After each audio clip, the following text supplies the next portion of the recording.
আক্কাস মিয়ার খুঁটির বাড়ি মাগুরার নান্দনিক একটা জায়গা ছিল একটা সময়। এই জায়গাটা আমার পিছনে যে বাড়িটা দেখতে পাচ্ছেন, এই বাড়িটায় ছিল একটা সময় খুঁটির বাড়ি নাম করে, কিন্তু এই বাড়িটার নাম পরিবর্তন করে এখন দেওয়া হয়েছে মাগুরা খুঁটির। আমার পিছনে একটা কবরস্থান দেখতে পাচ্ছি, এটা হচ্ছে মরহুম রাজা মিয়া, এখানেই তাকে সমাহিত করা হয়েছে। তো এটা একটা সময় ছিল একটা পার্ক মতো, এই রাজা মিয়া খুঁটির বাড়ি বলা হতো। এটা মাগুরা জেলার সদর থানার ভিতরে।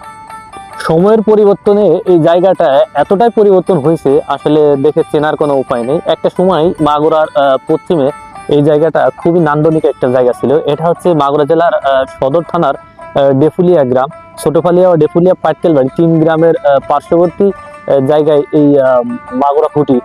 তবে একটা সময় আমাদের অত্র অঞ্চলের ভিতরে মাগুরার পশ্চিমে সব থেকে ভালো দর্শনীয় জায়গা ছিল এই জায়গাটি। এখন আসলে এটা একেবারেই মরুভূমিতে পরিণত হয়েছে। মালিকানা পরিবর্তনের পরপরই আসলে তারা সবকিছুই পাল্টে ফেলেছে। এই ইন্টারেস্টিং ব্যাপার কি, আমি যে ব্রিজটা দাঁড়িয়ে আছি, এই তৎকালীন আক্কাস আমার জানা মতে এই ব্রিজটা তৈরি করে তাদের নিজের অর্থায়নে। তো এই জায়গাটা এতটা সুন্দর ছিল, সেটা হচ্ছে যারা 2010 সালের আগে এই জায়গায় আসছে অনেকেই জানে এই জায়গা সম্পর্কে।